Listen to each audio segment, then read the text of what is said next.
Gents. Oh, Atta. Good. Short and sharp. No, we're going for a long one this week. Short and sharp. We're going for a good long conversation. I'm telling you. Remember Leicester? I'm not going to the game. I'm telling you. All right. Remember when I had a train to catch in Leicester, John? 17 minutes. Yeah, it weren't me, was it? 17 minutes past 9. I want to be out of here at 28 past. And we've got all gear to put down. Saying that, you did need a piss doing that podcast. Yeah. And you kept them talking. Chuckling away to yourself, throwing questions in when you can see me with my legs crossed. I know. It was flowing. It was flowing. So I thought I need to just have one more question in. Are we all well? Yes. Where are you going? The Sheffield Wednesday. Well, Barnsley Sheffield Wednesday game. What end are you in? Barnsley. Because you've got affinity for both teams, haven't you? How was that for you? Local derby. Yeah. It's liking both teams. Right, we ain't got time to talk dog wank. We ain't got time to talk crap. Speaking of dog wanking, Who's mentioned dog wanking? so I went stop talking. Because I said stop talking crap. Speaking of dog wanking. I said stop talking dog wank. I Did said. you mention dog wanking? Oh, no, never did I. Go on, carry on. I said stop talking dog wank. So that's why. So we breed it dog, aren't we? Right. But she won't let the stud muffin jump on. So we had to take it right to this woman. She's got the old fucking rubber glove on. Is yours the female? Female, yeah. Right. Got the old rubber glove on. And apparently, he knows what's coming, the dog. What when he hears the... As soon as he hears the backs up, fucking lipstick's out, little Tommy Tank, into the tube, into the syringe, up the tuppy, and fucking away they go. Bloody hell. You just do dogs? Well, to be fair, she's not the best looking. I won't pay £50 for a wank off her. Did you watch it? Did you say it happened? I weren't there, luckily I was working. I don't think I'd be able to cope with it. That's right up your street. Yeah. What? I'm into a bit of, what's it called? Bestiality. I'm into a bit of bestiality. When we did with Zeus, Oh, with Peter Swan? Peter Swan, yeah, you wouldn't leave him alone. Ah. I was trying to keep him down. It's hard when you've got 12 stone a dog trying to lick your face and whatever. But you'll see that in a few weeks Yeah, anyway. you've got that to look forward to. It's an interesting episode in the room. Can we speed it up, lads? What was the technique? I think she's gone finger and thumb. A bit like yourself. It's textbook. Finger and thumb. Well, I don't imagine a Shih Tzu's lipstick's that Get big, the is double it? shuffle on that, guys. You're not going, You don't need a full Salt glove. and pepper. You don't need a full glove for a finger and thumb. Just get a couple of thimbles. Why? Have you ever seen? Have you just seen what? I've never seen just. A couple of sewing thimbles. Hey. Oh, disgusting. Anyway, come on, wrap it up. You can get Match on way home anyway. We'll get the radio on. Yeah, VPN. Oh, we can use VPN, can't we? Yeah, Good shout. bounce ourselves over to Belgium. I don't think there's anybody sat in Belgium commentating on the Sheffield Wednesday Barnsley game tonight, though. Well, massive thank you to NordVPN for sponsoring this episode once again. As always, I mean, we always give a little description, don't we? Tell you what it's about, but you should know by now. If you can bounce your location to anywhere in the world. So if you want to watch TV from abroad, or if you're abroad and want to watch British TV, All them streaming services. all them streaming Security. services. Tell us about security. Security, yeah. All your passwords and your addresses and your bank details under lock and key. Which is key, isn't it, John? Yes. And you can get involved with a heavy discount with the link in the description. Or visit www.nordvpn.com/cosh. Thank you very much, NordVPN. Swiftly moving on. On the subject of big tits, anyway. Why we're talking about big tits? We've got this week. Excuse me, Daniel Nardiello. I know that we're rough around the edges, John, but trumping on live on I ain't got time to hold it in. Right, so Nardiello wanted to go to that game tonight. yeah, big hero amongst the Barnsley fans. I think he done really well for us, I think. I started this one off with a song, if you remember rightly. Can you remember it? That stinks, John. Thanks. What was it? Remember it quicker, eh? You remember it, Matthew? Can you cue me in a bit? He's magic, Daniel Nardiello. Right, well, we'll get to that when went it in starts. strong. It didn't. I went in it didn't strong, land, and then did it? apparently it was never sang. I got done by Twitter again. Should know. You should know. By the way, you hurrying this up. This is what the viewers must be doing every week. I know, yeah. Come on, lads. Just press the 15 for the 15 seconds. But yeah, come through the ranks at Man United. More Ferguson stuff, isn't they? Yeah. Sir Alex. Incredible fella, him. Yeah. Incredible. I mean, people who weren't Man United fans used to think he were a dick, didn't they? Like, really. I think it's the personal touches away from football. Yeah. Not away from football, looking after the lads other than just football. And the staff. Yeah. Stuff that a lot of managers don't just walk past them in the corridor without even saying morning. Won't Yeah. they? But not in. No, not Sir Alex. It went down well. He was always Catherine? funny, wasn't he? Just I think there were a few who went down well when Mick were about, didn't there? Yeah. With the flying elbows and... It's such a lovely man. Yeah. You wouldn't want to get on the wrong side, would you? No, I think he got that old switch, I think. do you reckon the eyes would just go? Yeah. Eyes gone, and you're gone. Pretty floor. much. Pretty much. And I certainly weren't expecting the Cockney rhyming at the end.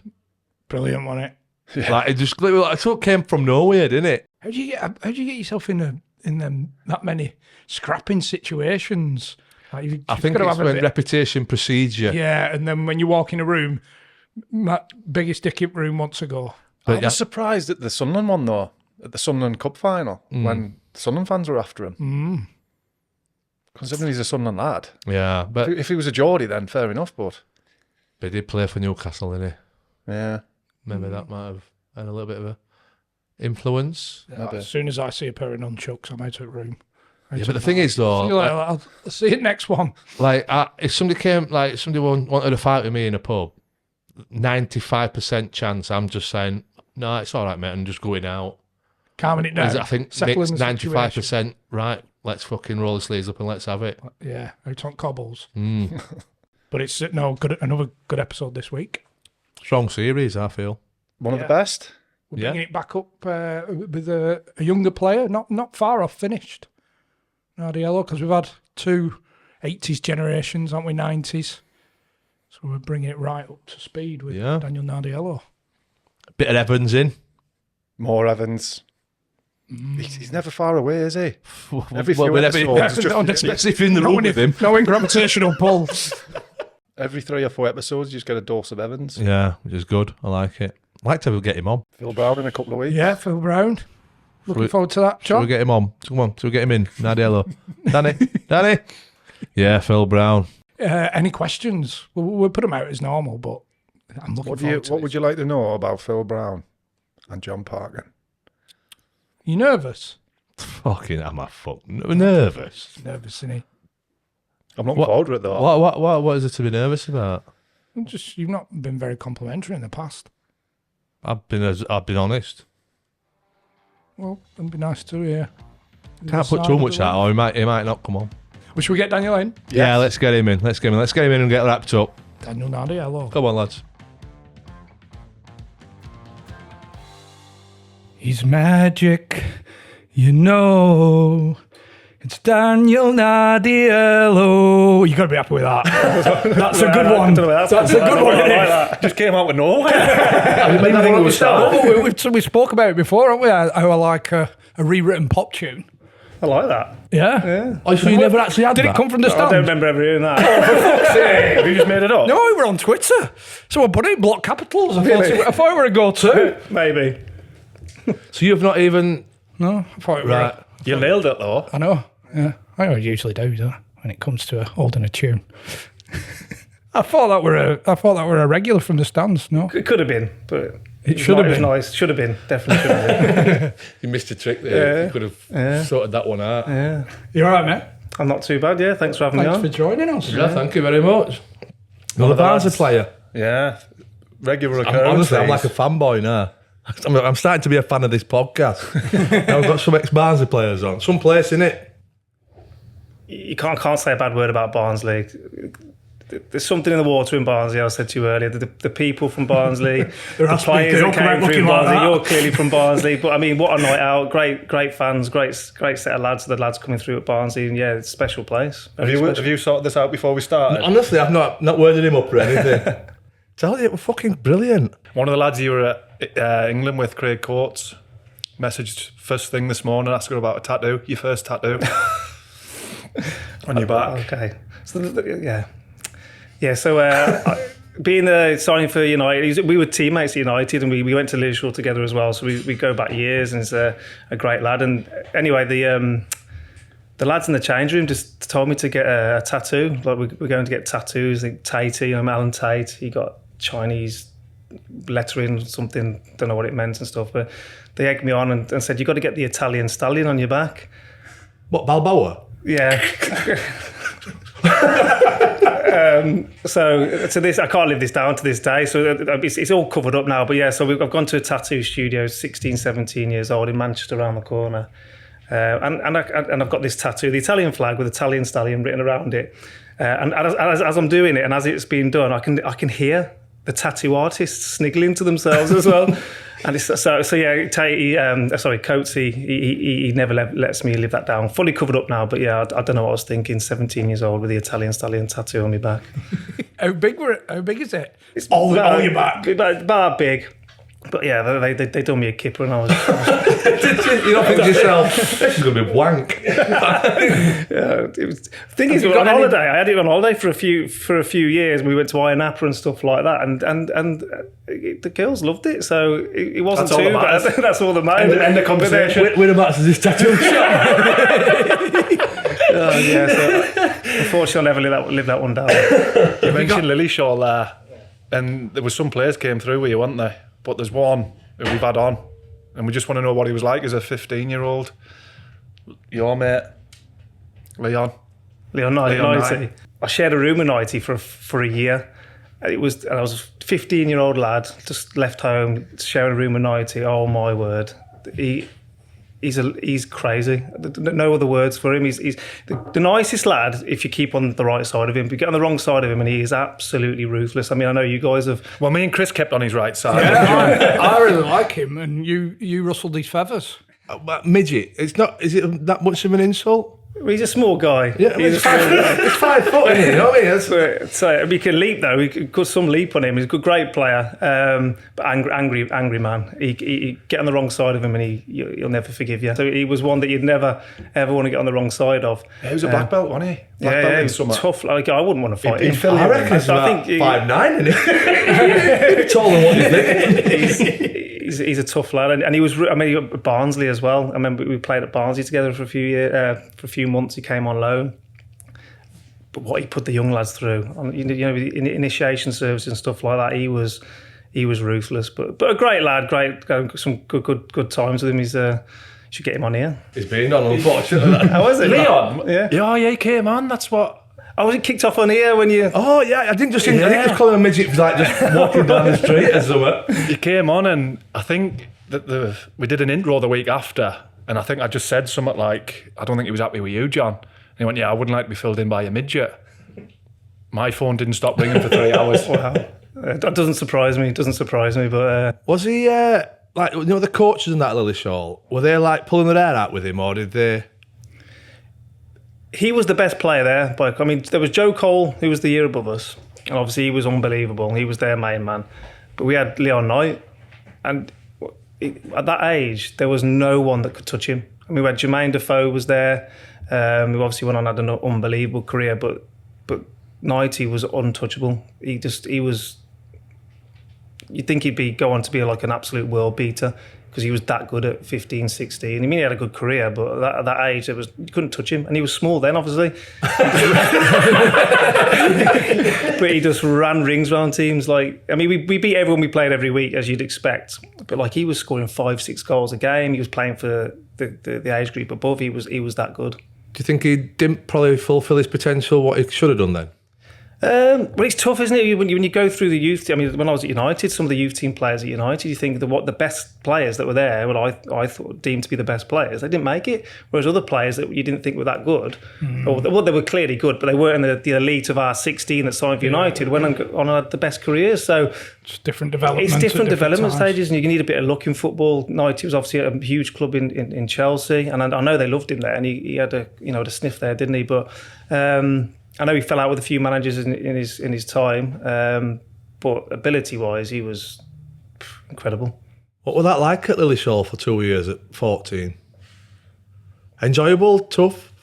You move away from home at 14, and you're living with 31 other lads. And so, like at that age, it's like you're getting brought up by teenagers because that's who you're hanging around with. You're just with teenagers. There's no grown-ups there guiding you, teaching you, helping you along the way. So you're getting brought up by 14, 15-year-olds. You're just surrounded, and it's weird. I mean, it was unbelievable fun, great fun. And we were the juniors, and we had the seniors with Joe Cole, David Noble, players like that. And they used to batter us. They used to kick the shit out of us at different times for whatever reason. But we used to wind them up. But yeah, I wouldn't probably send my kids there away, with a group of lads. Do you think that's why they stopped it? Potentially, I think it was just carnage. They had two people looking after Mr. and Mrs. Pickering. They were great, legends, I loved them. But they had two adults looking after 32 lads who were just left to our own devices. Can you imagine, like... I bet there were fucking Harry Monk flying all the players, weren't there? That's it. We had girls from the school coming up. They never knew about it. We had a teacher coming up. We used to play tennis with a teacher and go in the sauna and jacuzzi sauna with a teacher from the school. Female or male? Female.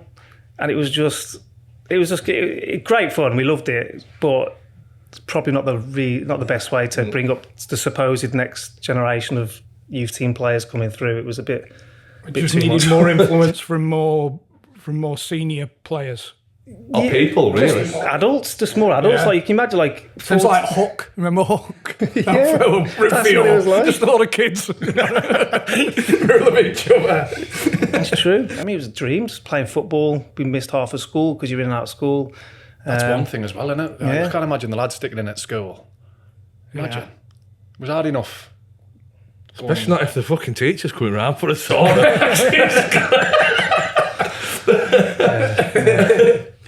So after school, would you train? Yeah, so some days we trained before school, so you'd have the morning off, and then some days, we think we had 2 full days at school a week. The rest of the time, we're either training before school or after school at Lillyshaw. So you'd go to school in the morning, train in the afternoon, and then are you just left to your own devices Pretty much. for the rest of the night till the Yeah. next day at college or training? Yeah, we all used to hang around in the common room, watch the sport, or we had Championship Manager on the computers. It was just carnage. If you didn't get homesick, it's what every kid dreams of, isn't it, really? Just left to our own devices. They had like a tuck shop type thing where you used to go in. Coatsy, the biggest thief you ever known. All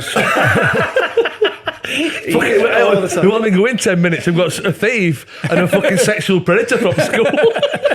Every day Coatsy came back up with because I room with him in the second year, Coatsy.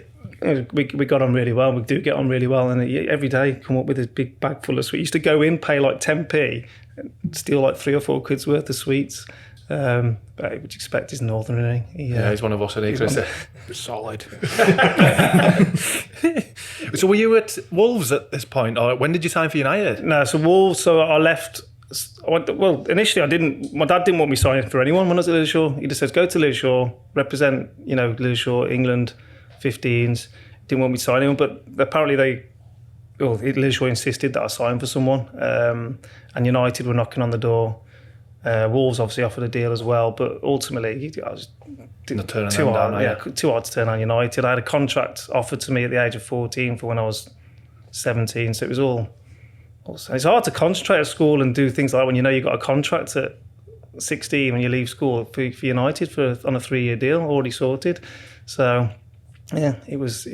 That's how it came. I was Wolves before that, but playing for my local district and stuff, United spotted me and offered a deal. Who will have been the 17s manager then? McGuinness? Or?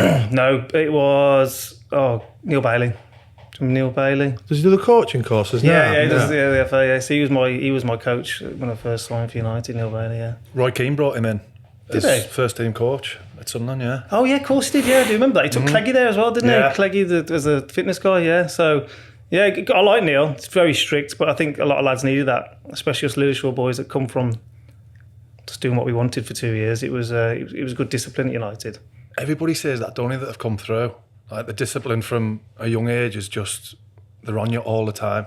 Oh yeah, massively. I think there was no hiding place. Like you couldn't get away with anything. You were in digs, you were monitored. It's more the lads in digs, I think, were monitored more than anything. So we were in digs, we couldn't do a thing. You're into train, you picked up, you're taken back, you're given your food. I think I remember the one time I've played for the reserves at like 16, 17 because they were short on players. I played for reserves friendly game, come on, 20 minutes, scored a goal, and I got back to my digs. The dig said, "Oh, go out and celebrate. You've done really well. Go out." So I've gone out with Coatsy into the city centre. Anyway, Robin, Robin, drinking. a few drinks. We bumped into Wes Brown of all people. I think this was Coatsy. It must have been. And Wes Brown's out in this Piccadilly 21s. I don't know if you've heard of Piccadilly 21s. It's not here anymore. Wes Brown's there with David Healy. And he's poured us over, got us in, and he's given us what he called the Wes Brown special. It was a triple gin, a triple whiskey, and a triple vodka. Made us down all three. How old are you? 16, 17. Anyway, Monday morning comes along and we're in the office with Fergie. And obviously Neil Bailey and stuff. You ever go out again in Manchester, you'll be sacked from the club. You'll leave the club. So God knows how he found out. But Wes could have grassed us, I suppose. I don't know. But he filled us with alcohol. And then Monday morning we were. It's a double hitching, isn't he? Yeah, they went for it. Alex, they went for it. All three. They had the fucking Wes Brown special, the sloppy bastards. It's unbelievable because when we say we were coming through, like the first team manager would not take an interest in what the youth team were up to in the digs or what they're doing in the spare time, unless shit got out of hand. Yeah. But it sounds like Ferguson was like next in line to know what was going on. Oh, he had his spies. Like genuinely had his spies out in Manchester. It was known if we ever went out in Manchester, and like that was my first ever experience of it. And didn't go out again. Well, I did, but not like that. And digs again, never went out because you just knew it was getting back, and you obviously getting shit with the gaffer and obviously Neil Bailey and the youth team guys as well. What was the crack when you wanted to buy your first house? Oh yes, yeah. So I've done my 3 years at United. His gaffers pulled me into the office, offered me a new 3-year deal. So obviously, clearly going to accept it. But then speaking to my family and stuff, there's like about time you bought a property because 19 years old, good wage, sign-on bonus, that kind of thing. You got to get on the property ladder. So I've spoke to the youth team guys and they said, you need to ask permission off Fergie.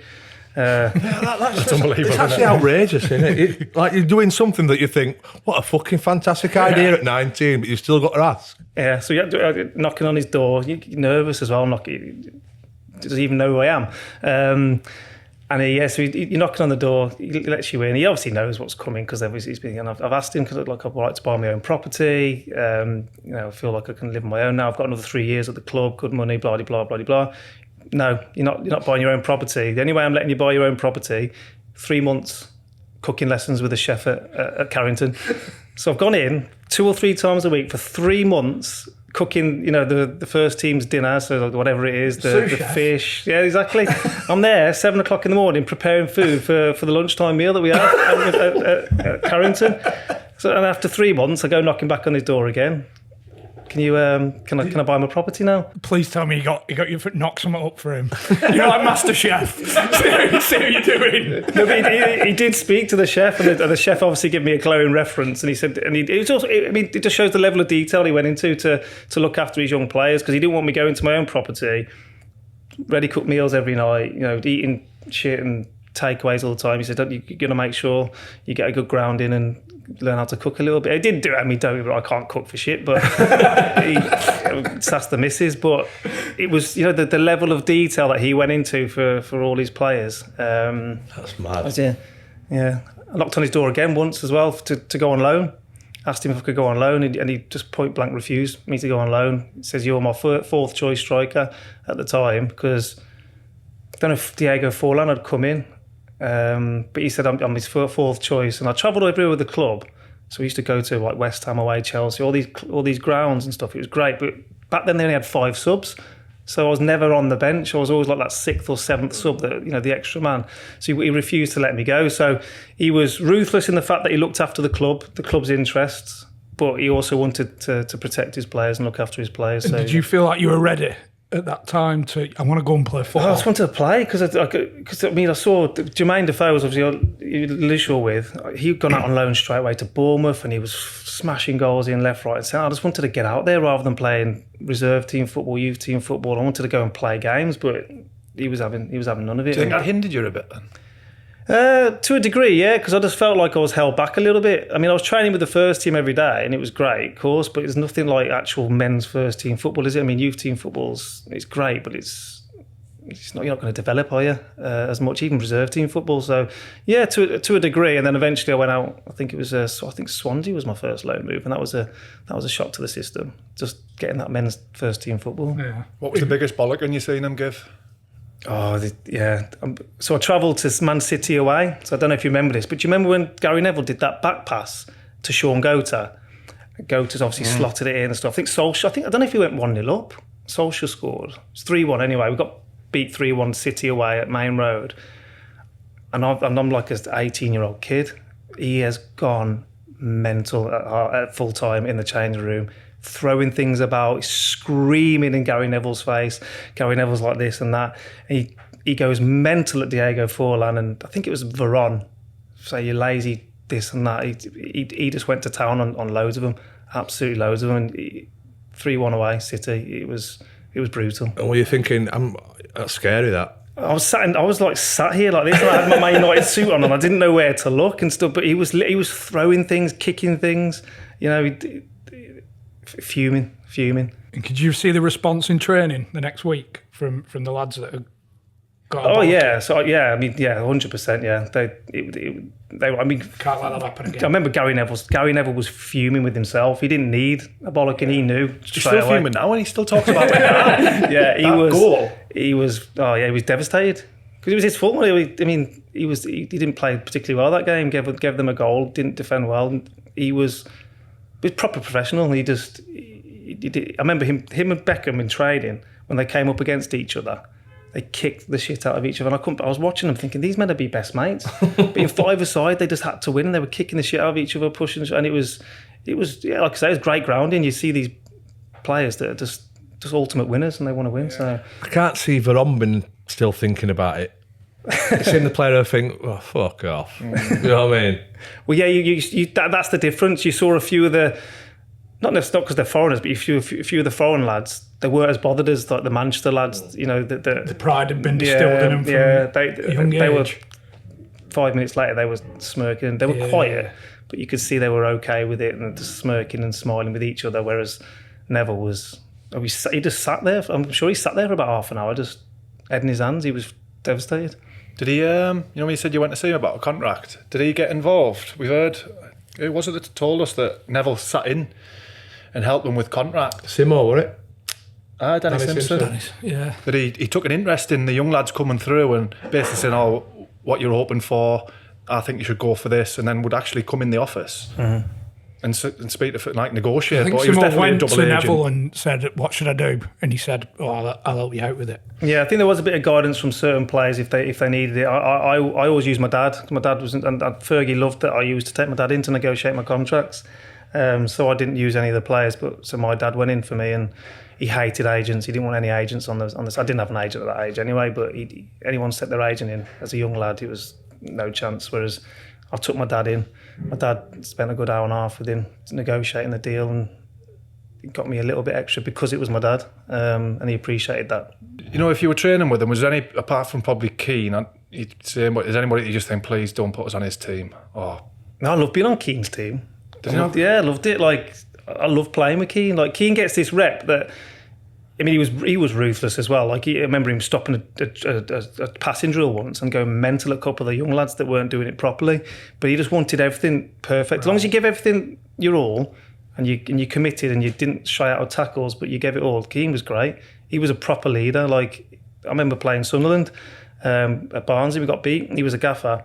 And he came to me after the game, put his arm around my shoulder, said, "Keep on going. You can do well. You know, just give me a bit of encouragement." So he was a proper leader, captain. He always encouraged you. He was great. But you knew if you're on his team, you had to give your all, which was standard, I suppose, isn't it? Would the lads who were in the team regularly, if he did sign someone, because he did sign a bit of shit, didn't he, Fergie? Well, yeah. Like there was quite a few that didn't really come off. Names, John. Jemba.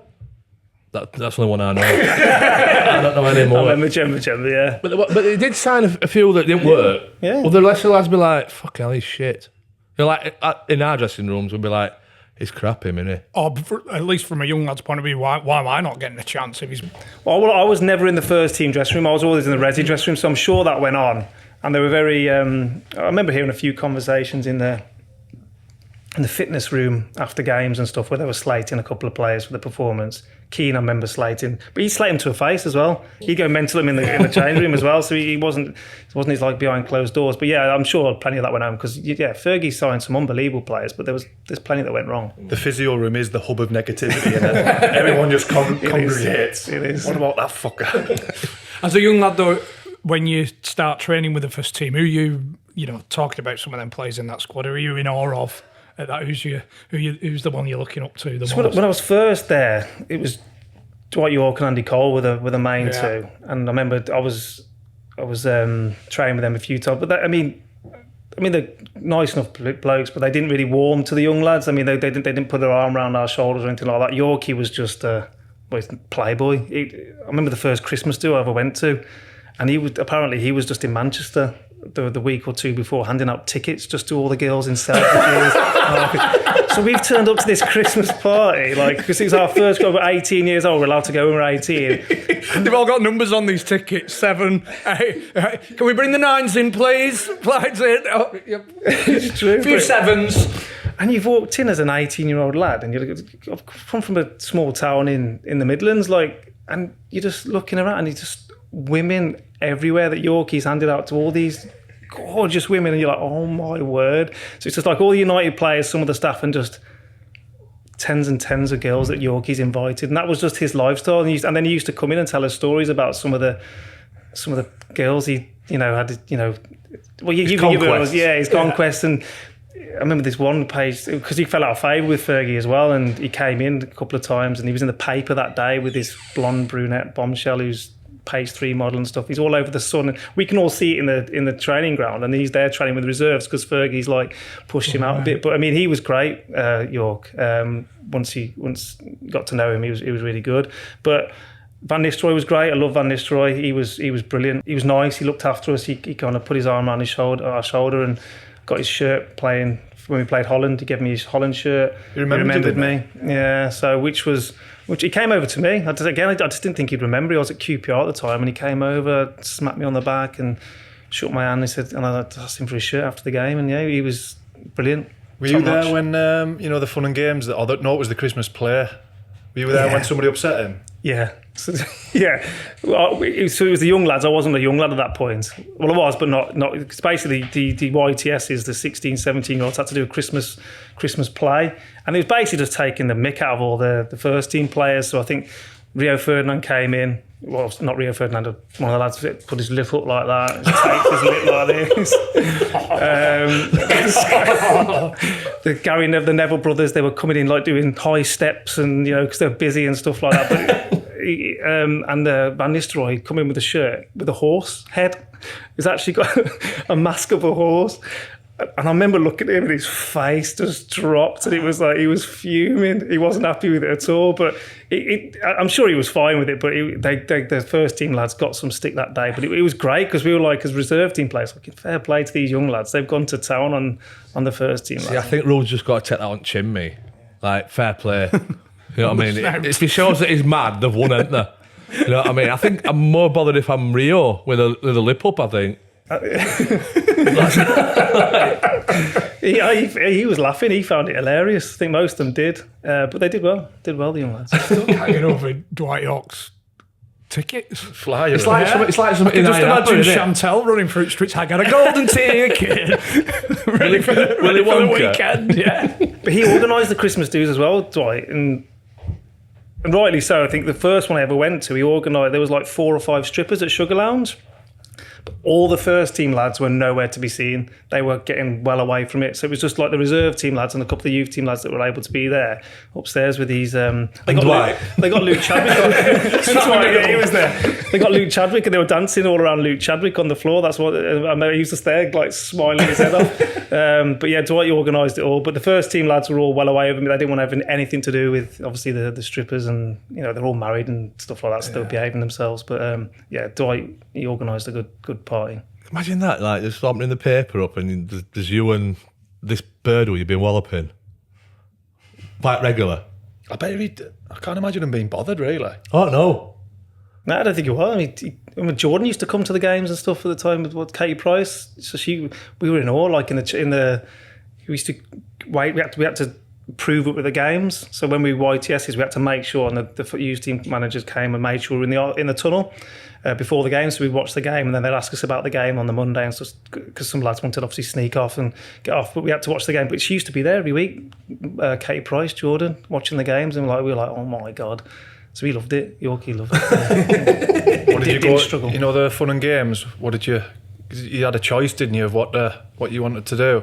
I know Simo did. It might have changed, but we this was Ryan Giggs and David May were when we first signed. It was at the Cliff, and there was a few fun and games. I can't remember all the games. I mean, Tatey got a bit. I remember that Alan Tate. I can't remember what they were doing. I think the spoon game with Tatey, where they were whacking him on the head with the spoon. He had no idea. But for me, good game, that, isn't it? Rules are simple. This where you have to put a spoon in your mouth and whack him on the head like that. Right, and someone's behind. So Tatey's doing it with David May, but Giggsy's behind him smacking on the head.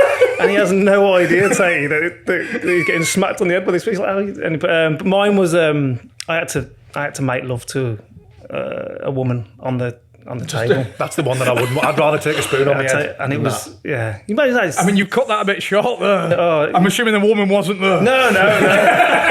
Bring her in. Just make love to her. Get Rita from kitchen. Rita, come on, lie down here for 5. So there was a few of us had to do that. You had to describe the girl. It was horrible. That's my worst nightmare. Blonde brunette. How is she busty? Is she not? Busty. How you doing, busty? How are you doing it? What you saying to her? And it was bright red. It was horrible. Strictly missionary. You're going 100%. Can't comment now. She's 5'8", she's got dark hair, and I'm just going to laptop her. Job done. What are you doing? Wheelbarrow.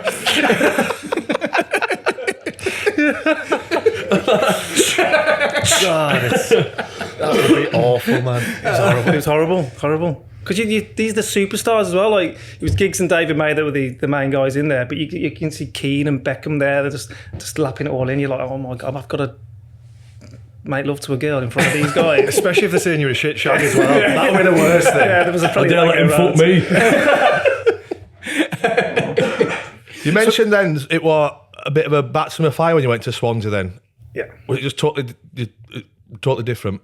Well, yeah, because I was just used to playing on perfect pitches, at youth team level, Carrington, like carpets and, it's not like, men's football. It's not men's football. You're not up against like 6'4" centre-halves that just kick you for 90 minutes. So going to Swansea, League Two, it was the first debut was at Rochdale away.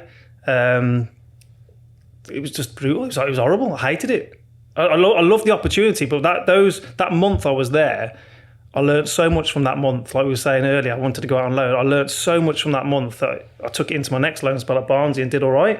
But yeah, it was really tough. Found it really hard. And I couldn't wait to get back to United. Was it a bit of a mental test for you at that point, thinking, geez, can I do this? Good dropping down to League Two and then going back and it's not working.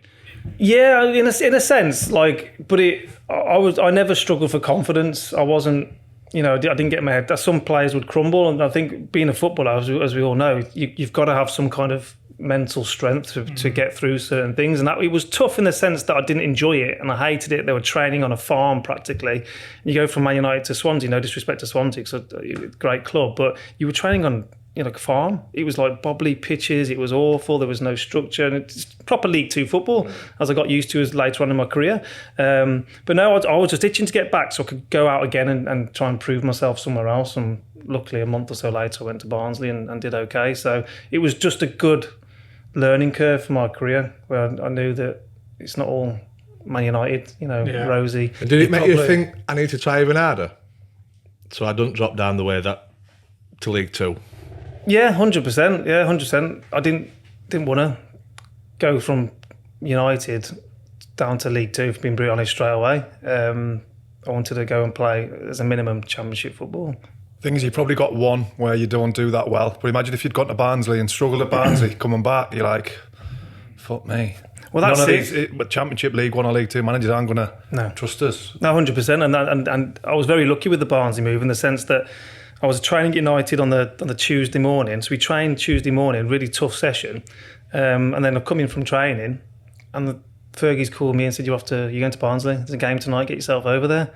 He goes, don't worry, I know you've trained and stuff. He said, you're just going to be on the bench tonight. I turned up at the ground and I'm starting. And I was screwed. I was knackered because we had a really tough session. Then I've drove from Manchester over to Barnsley, and I've had to play. And I ended up getting cramped, but it went really well because it was like, well, I've turned up, you're playing. Right, fine. So you'd straight in, and we won, I think 3-1, 3-0 maybe, and scored 2, set up 1. Did really well. And that was just then, once you've done that, it's you're settled in, you're off and running. Yeah. So I was really lucky in the chain of events and how it came about. Yeah. Did you find going in and going straight into a game easier than going in and training Monday, Tuesday, Thursday, Friday before a game Saturday? Yeah, it was a dream. So you literally just turn up, said hello to the lads. And you know half the lads, Neil Austin, Anthony Kay, those kind of lads, they're open, welcome you with open arms, don't they? And they're proper Yorkshire lads, and they were great. So it was just like easy. To be fair, most times you go from Man United and you're stepping down, don't you? But when you go into Barnsley, you're actually going on a parallel course, really. Yeah. You don't seem too convinced. So did you just basically get told you're going to Barnsley? Yeah. It's not no choice. No choice. Same with Swansea. There was no choice. You go in. And with this Championship? No, they're League One. That was League One, yeah. The season after, I think we got promoted. When I signed, we got promoted to the Championship that year. As a young lad, was it a case of, when you're going on loan to lower league clubs, is it a case of swallowing your pride and thinking, because you get comfortable I'm at Man United, I want everybody else to know that I'm at Man United, then you go dropping down? I didn't care. I just wanted to play. Like I said earlier, Defoe was banging them left, right, and centre for Bournemouth. I don't know what league they were, League One or League Two, and it set him up massively, didn't it? I mean, obviously a great player, and there's no fluke in it. But I just wanted to play, and I wanted to score goals. So it was a case of me I'd have played for anyone. Just want to get out there and do the business. Was it a tough conversation when because we released at United? Yeah, pretty much. So I went into the office, and Sir Alex, obviously, he said to me, he was being nice. He says, I could offer you another year. I could give you another year. I'll take it. Yeah, wait one time. Exactly. I should have said that. But he said, I could offer you another year, but realistically, I think you need to go out and play. I know you've got a few clubs interested in you. And he actually, I can't remember the exact words, but he said, I think you should go to Barnsley. You've done well there. You've got a good rapport there. You're doing well there. And they want you. I know that much. And you can go with our blessing. So it was like, it was nice about it, but it was just an end of an era. Have you spoken to him since? Afterwards? Because we had Febby and Brandy on, and I think Alex Ferguson gave him a kick up the arse after a couple of years. He heard that he was sleeping on his mate's couch or something. Oh, really? And got in touch with him and basically said, come on, you need to book your ideas up. Have you seen him since, and that? Has he kept in touch or anything? He doesn't keep in touch, but by pure fluke, when I was at Bury towards the end of my career, I had quite a lot of problems with my hips and stuff, injury-wise, throughout my career. But I was at the hip specialist in the Alexander in Cheadle, in Manchester anyway, the hospital. And the specialist, the assistant, has come out and said, look, we're going to have to delay your meeting with the specialist because we've got a VIP coming in. It's Fergie, so he storms through. He looks at me, goes straight into the office, comes back out of the office, He says, Daniel, how you doing? How's things? I've seen you scoring plenty of goals at Bury and stuff like that. I was thinking, this is 15 years after I've left the club. He's had a quick Google, hasn't he? Yeah, 100%. That's exactly what I said. I said to the physio, I was like, oh my God, I can't believe he remembers you. I was like, he's obviously spoken to the consultant. Like, he recognised me, but couldn't quite picture who it was. I had a Google. It's didn't come out. But yeah, I mean, he was strict. He was so strict. I mean, in training and stuff, he pulled you to the side a few times. You didn't do things right. But I mean, again, it was just for the benefit of you as a player in the club. But yeah, he was really nice that time when we bumped into him. A bit like that. I thought you said a fucking VIP were coming in as he's walking past. Did you keep your standards? You're on about discipline and that. Did you keep them when you left United?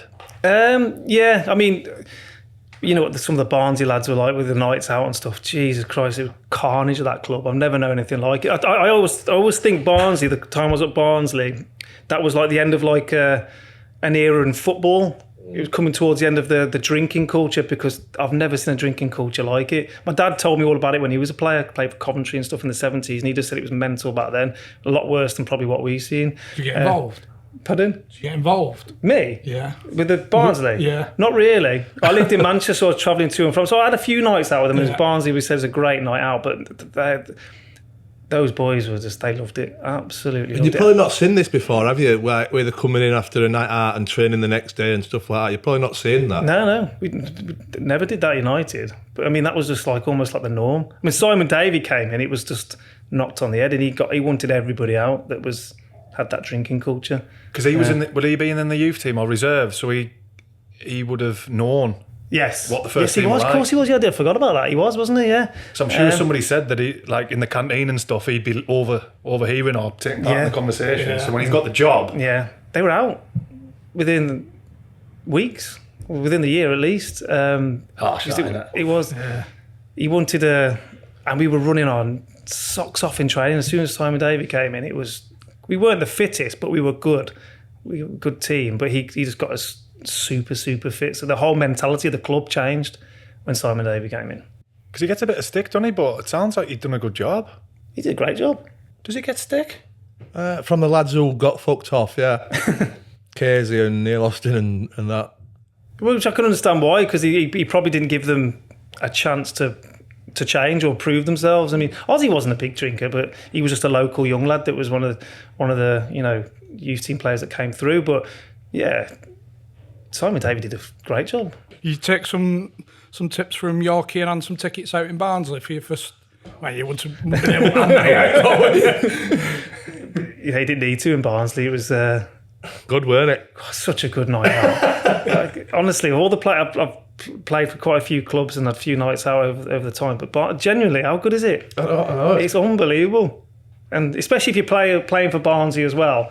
Like, you got the fans coming over to you non-stop, and it was just relentless. But good vibes, good bars, good clubs over there. It was great. What was your favourite moment, Barnsley?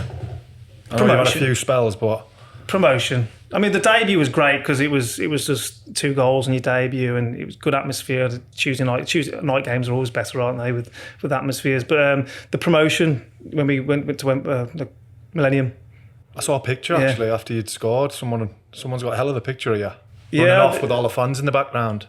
I'm doing that with my hands or something. Yeah, I've got that on my wall in my office at home.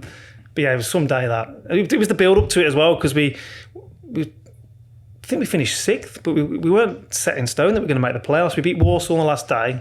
Then obviously we played Huddersfield, got beaten the first leg 1-0. They battered us, Huddersfield. And then we've had our end of season do in between the first leg and the second leg. And again, all the lads are steaming at the end of season do. And I'm there like, what's going on here? But second leg, battered them. Well, we did well. 1-3-1 at Huddersfield, local derby. That was some atmosphere. Scored in that one, which was nice. And obviously the playoff final. Got battered off Swansea in this playoff final. They battered you. You probably watched it, didn't you? What there, mate? They were extra time pens, didn't it? Extra time pens, yeah. But they battered us. Absolutely battered us for 90 minutes, and we won on pens. Casey scored. Did you score the goal that took it to pens? Yeah, I scored the equaliser. Yeah, because Nick Colgan dropped one in the back of the net. Yeah, had a nightmare. He had a nightmare for that goal, but then he saved like 2 or 3 pens, so completely redeemed himself in the penalty shootout. I can remember one of their strikers went through, didn't he? and missed. Yeah, they had a good team. Swansea, they had a really good team. They deserved to go up that year, and we sneaked in the playoffs and pipped them to it. Did you have another year in the Championship then? You stayed one more year and then was it time for a new challenge? Come on, Daniel. There's only so far the night sighting band's can take you, isn't it? So we were favourites to go down that year, or one of the favourites, and we stayed up. And the first half of the season I was horrendous. Didn't play well at all. I was in and out, broke my collarbone at the beginning of the year, so it was tough. But the last 3-4 months of the season, we did really well. I personally did quite well, scored quite a few goals. I think I scored like 9 in the last 12 games that helped keep us up. And my contract was up. That's a coincidence, isn't it? Hit a bit of form when the contracts were right. I think it were 9 in 12. If we look at the record, it's 9 in 12. It's definitely 9 in 12. And then Barnsley offered me a deal. I had a couple of offers from different clubs, but I generally thought, stay at Barnsley, because we've done well. I can build on this. They're offering me a new deal. I'm happy here. Great set of lads. Simon Davies was manager, got on with him. And then I've agreed to sign the deal verbally. And then on the day I'm driving up the motorway to sign for Barnsley, I've got a call off, my agent's got a call off John Gregory in QPR. And the offers that I had elsewhere were slightly better than Barnsley, but not massively different. So I thought, well, I'll still stay at Barnsley. I spoke to my dad about it. But anyway, QPR just they blew him out of the water. And it's like, I do regret it. I'll be brutally honest. I wish I'd have stayed at Barnsley, because I went to QPR. John Gregory invited me down. He took me out to a casino in Mayfair, and he's there throwing £50 notes on this roulette table. I'm just sat there like this thinking, oh my God, this guy's a big hitter, and just had dinner with him, and he's playing on the television. And he offered me this money, and it was too hard to turn down. Like 24, 25 years old, I've not come from money or anything like that, but when QPR come in and they offer X amount of money, sometimes you've just got to fucking take it. And it was a bad decision because it didn't work out there. Gregory got sacked after a few months. Di Canio came in, not Paolo, a different one. He was awful. And it just didn't work out, unfortunately. But it was, like I say, it was just too hard to turn down the money. So you think, when you said you went to the casino with him, I'm just trying to picture it. Is he high rolling on the tables while you're... Non-stop 50... Wads of £50 Are you notes. playing? No, I'm not. You just sat aside of I'm him. sat there. Narcissistic? I'll take a 50. Making it rain. I'll take 50 on number 17 off you, John. But it was like, I've never been in one since. It was like a private casino, like they had a restaurant downstairs and a tiny little casino upstairs full of in Mayfair. And I'm 24 years old. I've never seen anything like it in my life. So bizarre. And it's like, We're going upstairs to talk numbers. You sit down. 14 or 19, what do you reckon? It's true. And he's telling me stories about Barry at Villa and different players at Villa and what money they were earning and what contracts he's offering and stuff. And he's like, it was just weird for me. I just didn't know what to do. But it was, again, another experience that I'll never forget. Did you go back to Barnsley and say, QPR have offered me this? Or did you just... I did tell him. I rang my uncle, rang my dad. And my dad's like, no, you've promised you got to stay at Barnsley. You've committed to Barnsley. My uncle's like, get yourself to QPR. You can't turn that kind of money down. So I made that decision. I got death threats and all sorts. Remember MySpace? I was getting death threats on MySpace from the Barnsley faithful? fans. What was your profile song on MySpace? Venga Boys, we're going to Ibiza. Change it to money.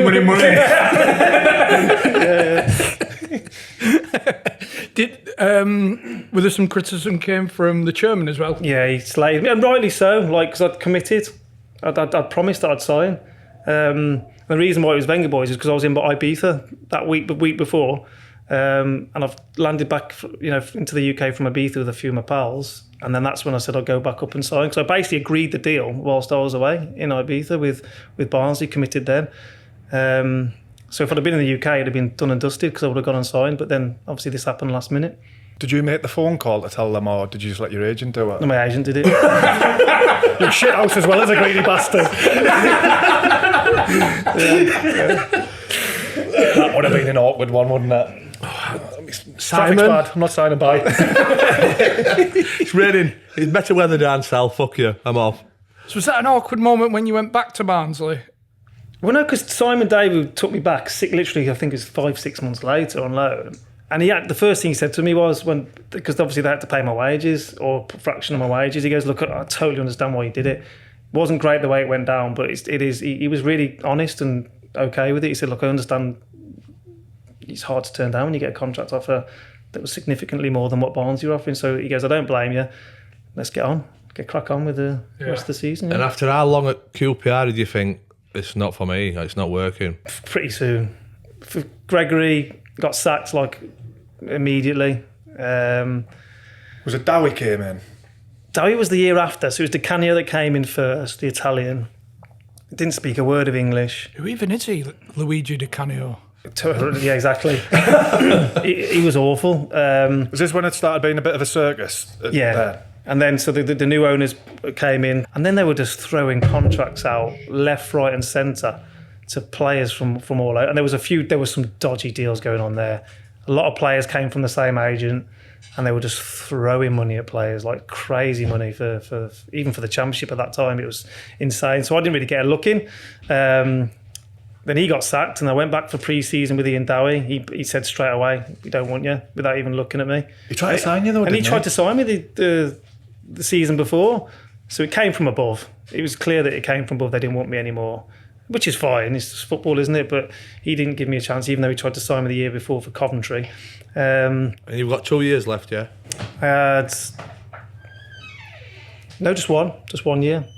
And then that Blackpool wanted me, so I went and signed for Blackpool on a permanent. They paid up my contract and went to Blackpool. Was it Grayson at Blackpool? Yeah. Yeah, like him? Yeah, I liked him. We come across each other a few times anyway. So Blackpool had to give QPR Casper Gorks, and they gave me in return. But yeah, he's good manager. Yeah, I quite liked him. Quite soft. He wasn't like a Steve Evans, which I'm sure we'll come to shortly. I forgot about him. How can you forget about that?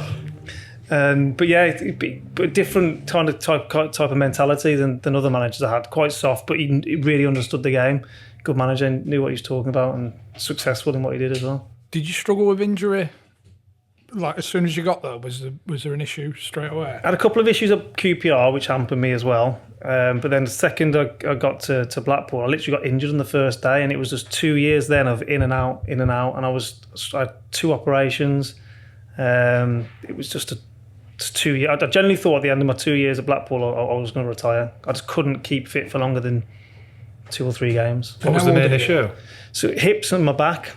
Lower back, hips. It's reoccurring, those two. Constantly. So my hamstring would go, then my groin would go, but it was all to do with my hips and my lower back, the issues I had, but which then caused problems elsewhere. I just like I say, couldn't keep fit for longer than 3-4 weeks at a time. Did they come to was there any conclusion of why it was happening on that side? Like, was there Blackpool couldn't figure it out. I couldn't figure it out. I had a couple of epidurals as well to try and numb everything to make it, but that didn't work. So no, they didn't have a clue. And then I was just at the end of my 2 years. I'd made a handful of games. I was part of the team that got promoted to the Premier League, so it was great to be a part of. But I didn't. Maybe 6 appearances in the 2 years I was there. We've heard a lot about Holloway, about what he was like as a manager. But what was he like with the lads that weren't like yourself, who were injured? And did he take an interest and help you? Yeah, he was great. Holloway, someone you'd die for on the pitch. Not that I was one of them kind of players, clearly not, but he had that kind of impact on me. Is that like, I would love to play for you and do well for you, because he did show an interest. He was fully committed to his job and wanted the best out of his players, and he was incredibly encouraging. And if the physio was telling him you're working hard when you were unfit, he was buzzing me to keep on going. So yeah, he was brilliant. I think that's the one in it, because managers can put pressure on physios and players. But Holloway you just crack on and you fit when you fit. With me, and I think after I left, I think that a few players had said things to say about him, but I didn't see any of that. I thought he was good brilliant. things about him, haven't we? Yeah. Bear in mind, a lot of managers, well, there's some managers, and I think it's ridiculous that they don't even want injured players in the building or in the changing room before a game and stuff. Yeah. Like, how can you How can you even do that? You talk about team spirit and what have you. Yeah. It's a joke. It was almost like you're punished for being injured. And it's like, so I had a couple of managers like that. It's like, well, we don't want to be injured. We want to play. You want to get involved. Did you have Flickcroft at Bury? Yeah, there you go. He's one of them. Yeah, it was like the physio used to go in and defend me on a daily basis. He used to come out like practically in tears because they're hammering him for me being injured. How can we get in this? How can we get? He's struggling. It's like. I bet you've never been sent to prison to do your rehab, though. Was that you? Yeah. Flicker sent us to Leyland. Was it with what's his name? Guy? Yeah, gee, it doesn't surprise me. It doesn't surprise me. Yeah, I mean, yeah. That's when you know you're struggling. Quick break, gents, once again for our favourite headline sponsor, Betmate. Got a confession to make. Yes, I know you have. I've got a Cards on the confession to table. make. I forgot to play this week. That's just 0 points. He's bottom. You're in trouble, John. You're in a whole world of trouble. What happened last week? I joined the wrong league. I enjoyed playing the league I did play in, but I joined the wrong league last week. I'm just enjoying playing with the profit that we've made, Chris. Are you? Yeah. Second I was on Saturday and then fell off the table. So he's only doing profit then. He's not. He's worse than me, and I missed a week. What we got this weekend?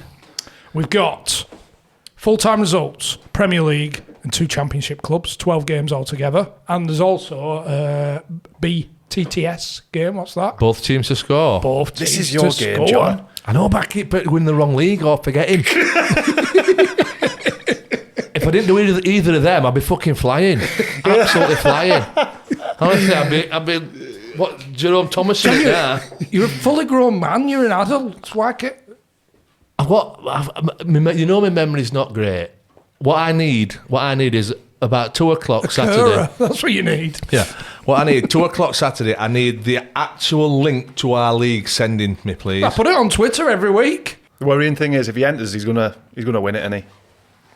Well, Beginner's luck. we'll see. Well, I'll piss We'll it. see. But the link's in the description for this week's league. It's just there, John. You can get yourself involved. Download the Betmate app and then you join the Predictions League, 12 games, Premier League, Championship, and both teams score league. But the biggest thing of all, you've got to be over 18 and please do gamble responsibly. The maximum pot's a £5, isn't it? £5. It's only a £5 in, and there's a chance to win £1,000. Same £4, £2, £3, £1 pots.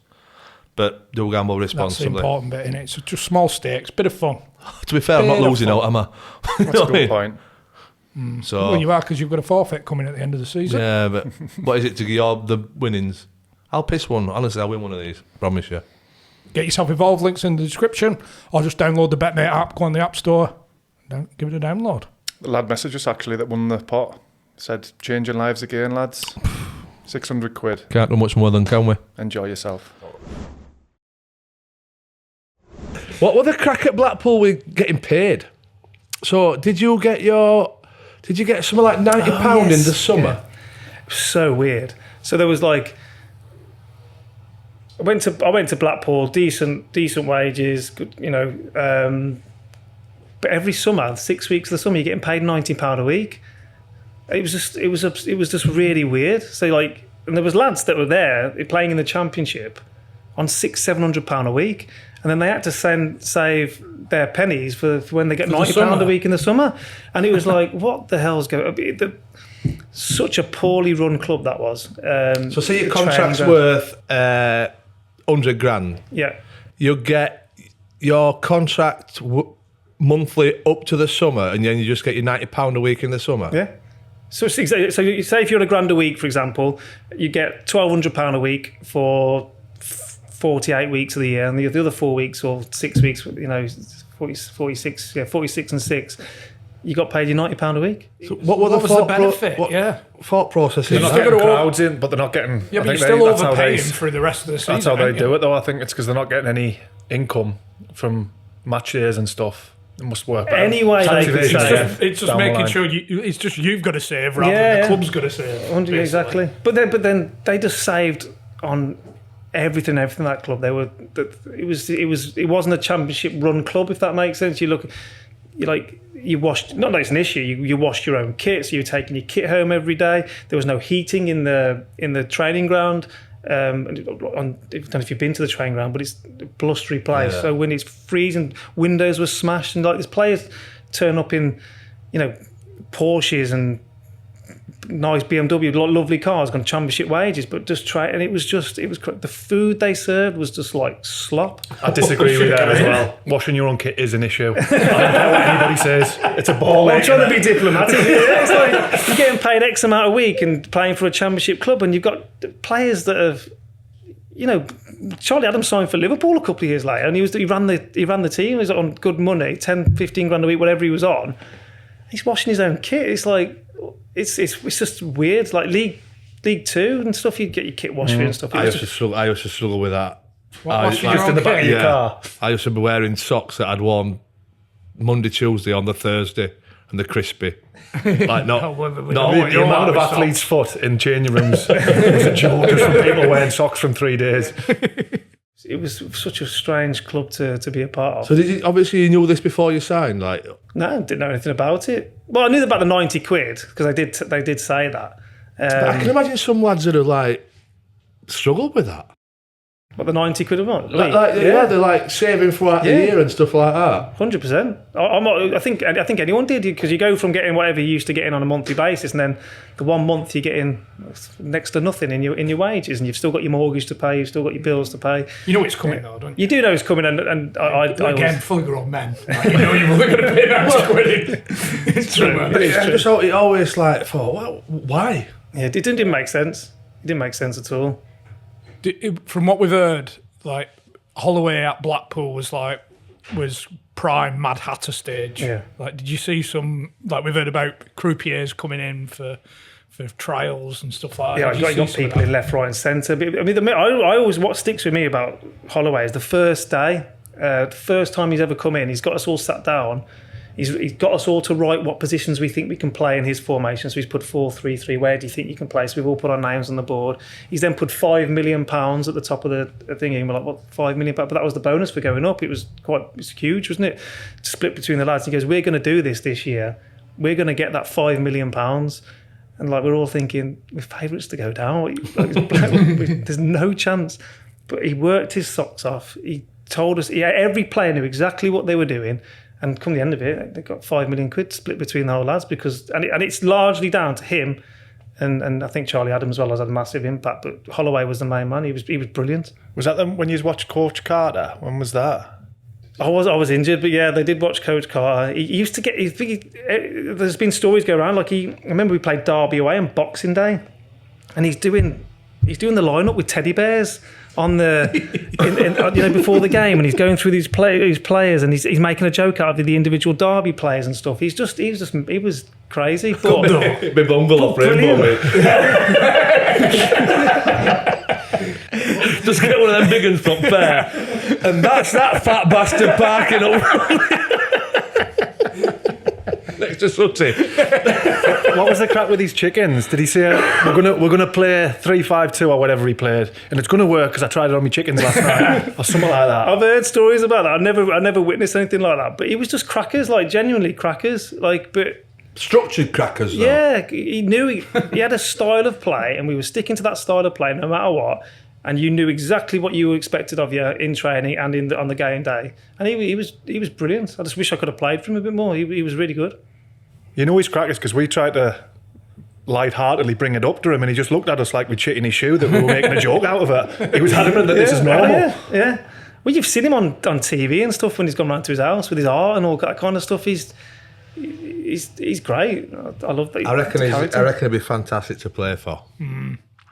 To be fair, considering you said you were at that time, you thought you might have to retire. You've done well, haven't you, to get the longevity? Yeah, well, Exeter was a dream for me. I went to Denmark. I paid my own money to go to Denmark, so I flew to Denmark for 10 days to see a specialist in Denmark because apparently he could help, and he did. I put off my own back. Cost me a few quid to get out there. Have you left Blackpool here, or I'm leaving Blackpool? Yeah. I've gone actually while they're in the playoffs. So in the playoffs, my back. I can barely walk. Generally, can barely move properly. I'm struggling with my lower back. Would you get a cut of the bonus being part of the squad? Yeah, everyone got like, I think everyone got 10 grand regardless of whether they played any games or not. So everyone in the squad got 10 grand. I bet you watched that game, didn't you? 100%, yeah. 100%. And then you got 9 grand for every 90 minutes you played. So I played a handful of games, came on a couple of times, so got a little bit, but no, like some of them are coming out with 300, 400 grand. Right. Rightly so, by the way. Yeah.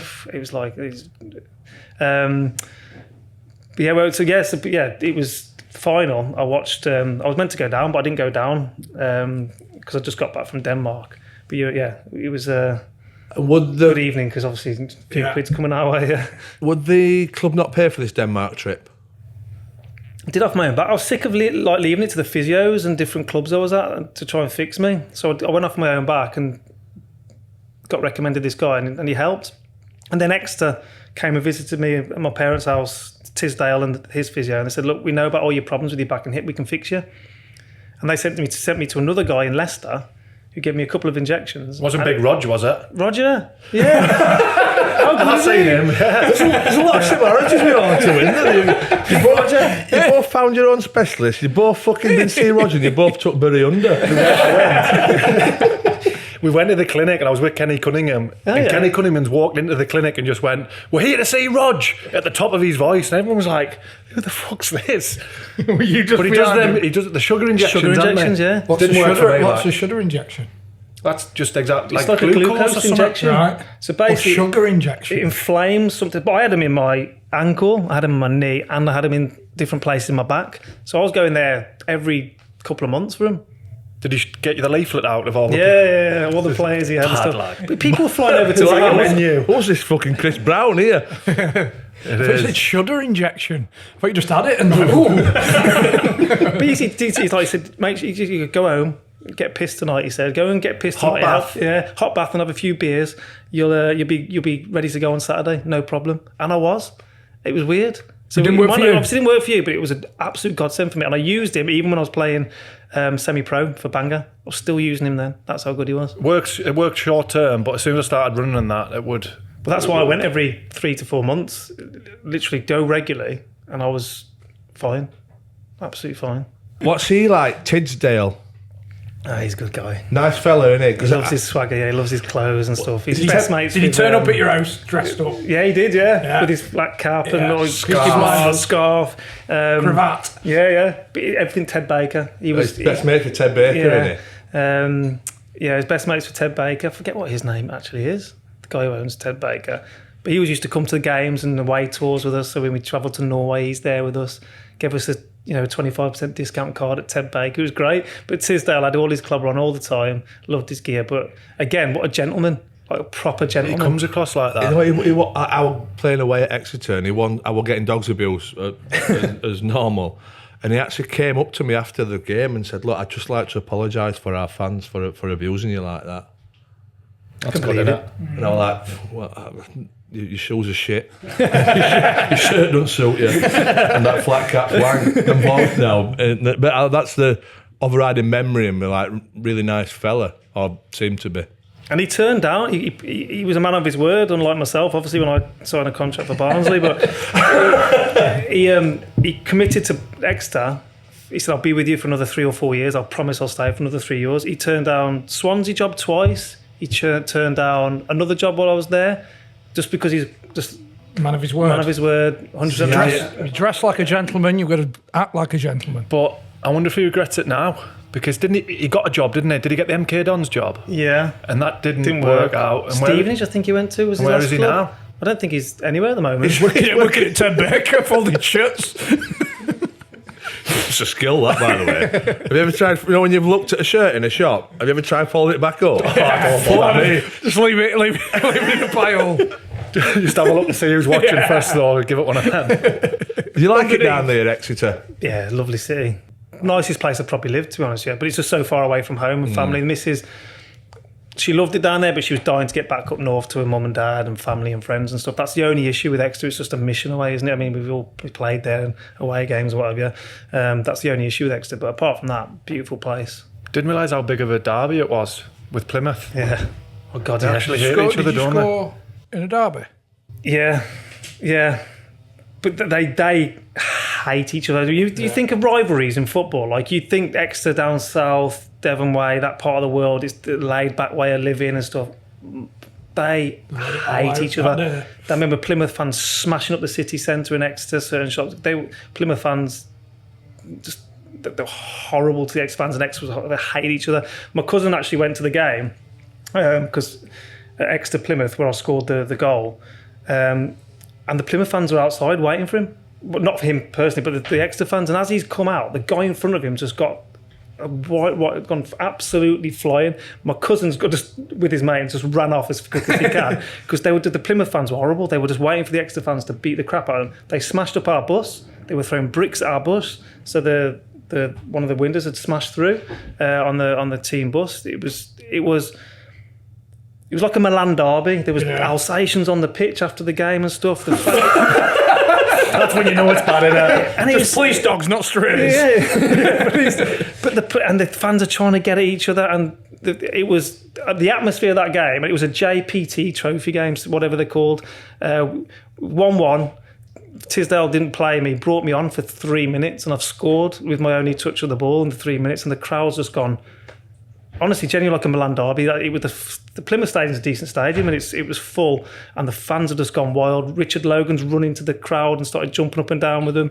But yeah, it's just some memory that was. It's one of my favourite goals. In that, yeah. Oh yeah, because it was just like a little extra Plymouth local derby, but I never witnessed a derby like it. And with League Two clubs, it was, or maybe I think Exeter were League One at the time, and it was just insane rivalry. The biggest rivalry I've ever been a part of.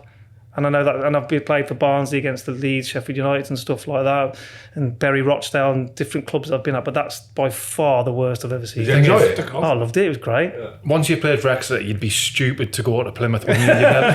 You'd never do that. Oh God, Only an idiot. Yeah, this shit I got. Let me just have a little flip further down these notes.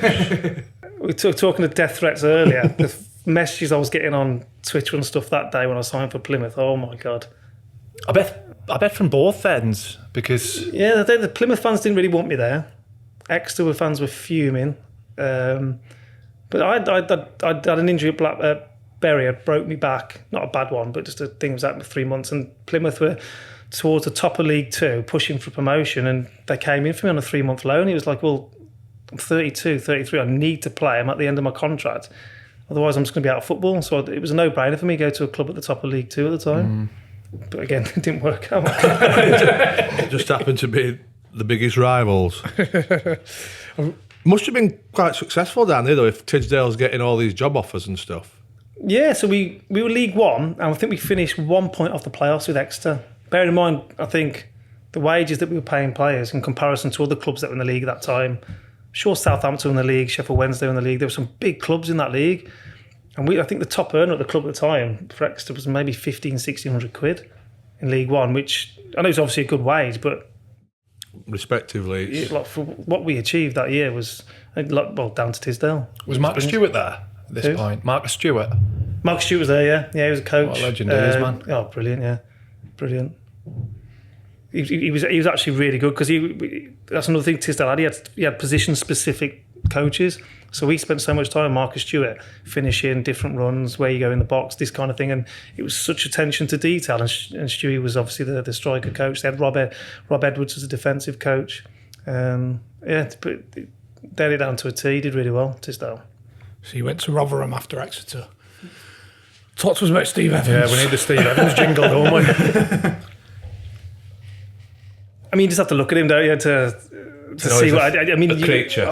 Absolute creature. He, but in all fairness to him, he's a horrible person, or horrible manager, and horrible man manager. Like he treated players appallingly, and he either broke you or he made you. And he was, for me, he got the best out of me. I scored quite a few goals at Rotherham. And that was it. He expected players to do so. And I stand, but he had a style of play that he wanted to play long football up to big revs, and revs won every flick on and everything like that. And he was, it worked. We got promoted, and it was a good season in the sense that we got that promotion. But he broke a few players in that year, I can tell you. It's from what we've heard, it sounds like, because we talk a lot about different individuals and man management of you need to know how to deal with different characters. Yeah. It just sounds like he's just gone, I need these type of people that can deal with it and everybody else can fuck off. Like, I just need strong-headed individuals. It was weird because he played such direct, long ball football. Like, and Revs was key. Alex Ravel, he was key to our team. Like, everything was straight to him up and every knockdown. And it was then the case of, playing football. So we had some really good football players in our midfield. So we had David Noble, which is one of the best players I've ever played with. Unbelievable talent. We had Michael O'Connor, good player on the ball. We had Frecklington. We had really good ball playing midfielders, but it kind of bypassed them originally, but when all the knockdowns came down, we played in the final third and stuff like that. So that was his style, that was his tactics. And in League Two, that works. And in League One, he got promotion with League One as well. So it was very direct, and he had a big budget. We paid players good money, but he got the right players in to play that style. Yeah. And you were like, it seems like really kicked on at Rotherham, like fans like that got in touch on Twitter and everything, saying you're unbelievable. Is it 18 league goals in 36? Something like that, yeah. I think, and it was just a case of, I mean, he played me left wing sometimes, he played two up front sometimes, but it was always the same type of style, and it suited me at that level. It was great because it was just playing off big revs. I love playing with a big target man. He did all the hard work, and I managed to knock it in the back of the net a few times. You know how you said he was ruthless, and big revs were massively important to you. Would he still be an arsehole with him? Oh yeah, he was horrible to revs. Yeah, so he's not like horrible. He's integral to my team, and I'm gonna. No, the only person that was untouchable was Ben Pringle. No matter what he did, we had a song for him. You remember the name, the Titanium, the song. We used to sing that to Prings all the time because no matter what he did, he was loved and always played every minute of every game. And Evans loved him. But Prings he worked his nuts off. He was a great player. He got loads of assists. But he was the only untouchable in that team. Ben Didn't Pringle. he? Was it Ordajai? Didn't he say something to Ordajai and he's put it on his toes? And Steve Evans shit his kecks apparently. Again. Did it quite regularly? You've heard that story then. Were you on the bus? I was on the bus. It was, yeah. Have you heard that story? Yeah. I don't know if we've heard. We've heard dribs and drips of it, but not the full clump. Yeah, I'll stay away from that one.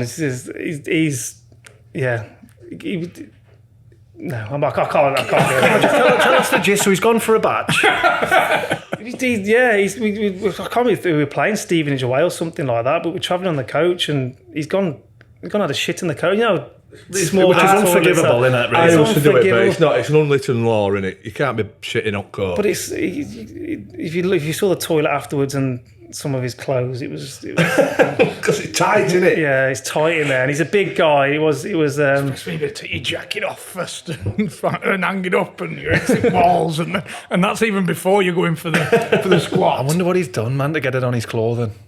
It's one of life mysteries, isn't it? Well, do you know that obviously the shirt must be pretty much knee length, mustn't it? You know, to get over his belly and that. Yeah. So if he's squatted a little bit, that's going to be... It's touching its toilet. Yeah. He's probably gone in the toilet, his shirt. But then has he tucked it in? And He's tucked it in. He's probably not wide far enough up crack. Right. Must be hard work getting your arm right round there. Was it on the blazer as well, or was it just trousers and shirt? It was a trackie. If you remember. It was a trackie. I think we travelled down in trackies, so... He got changed. He got changed as soon as we stopped off the train. And he quickly got changed. Did he address it, or was it just like? No, it was just. It was. I thought it was more of an inside joke between the lads, but obviously he's come out a couple of times. I can just see that Rainer going, yeah, you're fine, because he was just up his arse, weren't he? But he got bullied so much. I remember one time Rainer stormed out of training, so Gaffer has gone mental at Rainer, giving it in big time about something, and Rainer's just lost the plot, and he's told him to F off, I'm off. And he stormed away from training and left the club and come back for 3 or 4 days. They lived together as well, didn't they? Yeah, they were staying together and so it was... Just not coming out of his bedroom. That's what he must have done. 3 days later, he comes back. But you've heard the story as well about Nobby when he was threatened to leave as well, haven't you? But that was a great story. I tell you again, I know you've obviously heard it before, but I mean, Nobby David Noble did not want to sign for Rotherham. Let's get that straight. So I was playing for Exeter with Nobby, and again, brilliant player. Tisdale's style of play suited him to a T. He used to run games for Exeter from centre midfield. He was brilliant. But he was adamant that he would not sign for Steve Evans. So I'm speaking to him in the build-up because Steve Evans is saying, speak to Noble, tell him to come. And he's had him at Boston before, sorry. Yeah, exactly. He's had him at Boston. He's played under him before and he hates him. Noble hates him. And he's like, I'm speaking to him 3 or 4 weeks into the season, or into the pre-season or before the season starts. And he's like, I'm not signing. There's no way I can come there. And he's looking for championship clubs. He's got a few sniffs, but Rotherham are paying good money for League Two level, and he's like, he's got a few. So anyway, long story short, he turns up at the training ground one day and he goes, "No, I can't sign. I can't do it. 2, 3, 4 days later, he signed his contract and he signed for Steve Evans, and he's there. He's gutted. He's devastated that he signed for Steve Evans. He signed it. But he's genuinely devastated. He hates him. Does not want to play under Steve Evans because he's played him before. And you can see on a daily basis, like Nobby's just like. Like every time Steve Evans is talking about grinding him down, Crawley fucking doesn't stop talking about Crawley. Talks about certain players at Crawley all the time, and it's just grinding Nobby down. After we played Port Vale away, I think with 3 or 4-0 down after about 30 minutes, maybe 40 minutes. It's first half anyway. He drags off Lawrence Wilson after about 20 minutes. Steve Evans does. He's gone mental at half time. Anyway, we end up losing the game 6-2, I think it was. And he's got us into Rotherham the next day, 7 o'clock in the morning. We were at the training ground. So we were all sat down, right? He's bollocking the individual players. And you can just see Nobby's like this. He's agitated. He's moving around. He can see he's just ready to blow. And then he brings up, I can't remember which players he brought up. He always used to bring up Tubbs with me. I think you've heard that before. He also be Matt Tubbs would have scored that. I mean, I remember scoring 2, and he had to go at me for not scoring 3, and Tubbs he would have scored 3. Generally, I scored. I can't remember. I think it was more. I can't. But Tubbs he would have scored 3, and it's like fucking hell. We've won the game. I've scored 2. And he's like, that's what he's like. But he drove me on. But anyway, so he's bringing up these quality, and Nobby all of a sudden you can see he's getting agitated, moving in his chair, and he goes, "For fuck's sake, will you shut the fuck up about Crawley?" Steve Evans like that. Shut. He was sick of it. He goes, I can't remember the exact words used, but they're not fit to lace my boots. Like, or something to words that affect. And they're going at it. Fergie.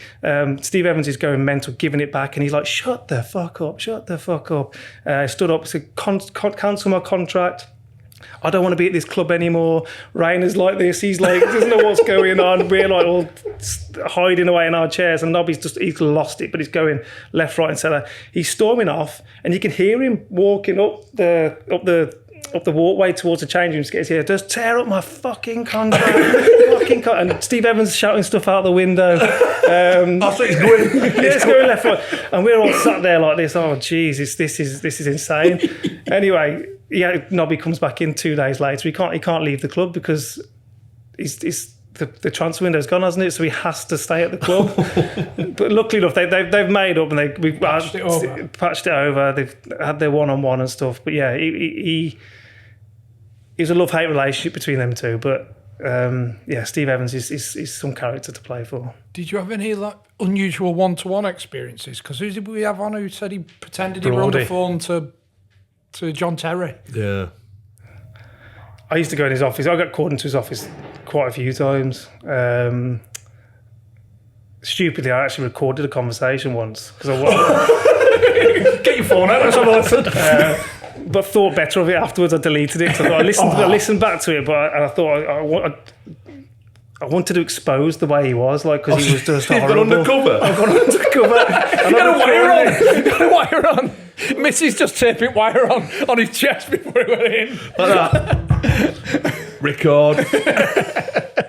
But that's how bad it was. There was I don't know if you've heard this before, but there was a letter composed by one of the lads that was. He was treated appallingly by him, to be fair. Steve Evans didn't treat him well at all. The guy drafted a letter and he was going to send it to the chairman, and he wanted all the players to sign it, and it was that close to getting sent to the chairman of these lads because he was that bad with certain players. They literally broke players, genuinely broke players. But I stand by it. He got the best out of me and a lot of other players in the team, and we got promoted. But unique. And he's on his own from any manager I've ever known. What was the content of this meeting that you recorded? What was the main talking point? It was just a general meeting because maybe I hadn't scored or done something right on the pitch, and I wanted people to hear what he's actually like. Are we going to send it to family, friends, people? like it was Daily Mirror? Yeah. Just a van outside with satellite picking up this bug. And I generally thought better of it afterwards. And I deleted it because was it bad? It was bad. Like, it was bad. I remember one time he's this close to my face. And it's what you were saying before about Undr. Like, he used to get in your face like this, and he's screaming at you, spitting all over your face because something's gone wrong on the pitch. Like, it could have been just a simple thing of you didn't close down quick enough or something so minimal, and he used to go mental. But yeah, I think Kay did snap one time. Undr and Steve, you don't want to mess with Kay. Kay was the most placid guy ever, chilled, most relaxed guy you'll ever come across. But if he got angry, you're going to get grief. I've heard he's mellowed a lot since then, those times, and he said that to Noble, though, apparently. Did he? Before he signed for Rotherham, he said, I've mellowed, and he obviously hasn't. It was an eye-opener. And I was touching 30 at the time, so I've been played for quite a lot of managers. I'd never seen anything like it in my entire life. Yeah, it worked.